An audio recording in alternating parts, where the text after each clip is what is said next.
నల్ల సముద్రంలోని ఉక్రెయిన్ నౌకాశ్రయం ఒడెసా వద్ద వాణిజ్య నౌకపై క్షిపణి దాడి జరిగింది. ఈ దాడిలో 4 భారతీయ నావికులతో సహా 10 మంది మరణించారు. ఒక భారతీయుడు తీవ్రంగా గాయపడ్డాడు. మృతుల్లో ఒకరిని కేరళంలోని కాసరగోడ్ జిల్లా వలరికుండ్ గ్రామానికి చెందిన అఖిల్ జోయస్ గా గుర్తించారు. మిగతా వారి వివరాలు ఇంకా తెలియాల్సి ఉంది.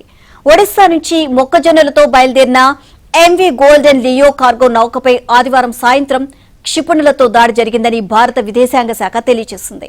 గాయపడిన భారతీయుడికి ఉక్రెయిన్ ప్రభుత్వ సహాయంతో చికిత్స అందిస్తున్నట్లు వెల్లడించింది. గినియా బిసావు పతాకంతో ఉన్న ఈ నౌకను ముంబైకి చెందిన ఓషియన్ గ్రేస్ షిప్పింగ్ లిమిటెడ్ సంస్థ నిర్వహిస్తోంది. ఈ దాడిని భారత్ తీవ్రంగా ఖండించింది. వాణిజ్య నౌకలపై దాడి చేయడం అంతర్జాతీయ స్వేచ్ఛా నౌకా రవాణా నియామకాలకు విరుద్ధమని విదేశాంగ శాఖ పేర్కొంది. మృతుల కుటుంబాలకు ప్రగాఢ సానుభూతి తెలియజేసింది.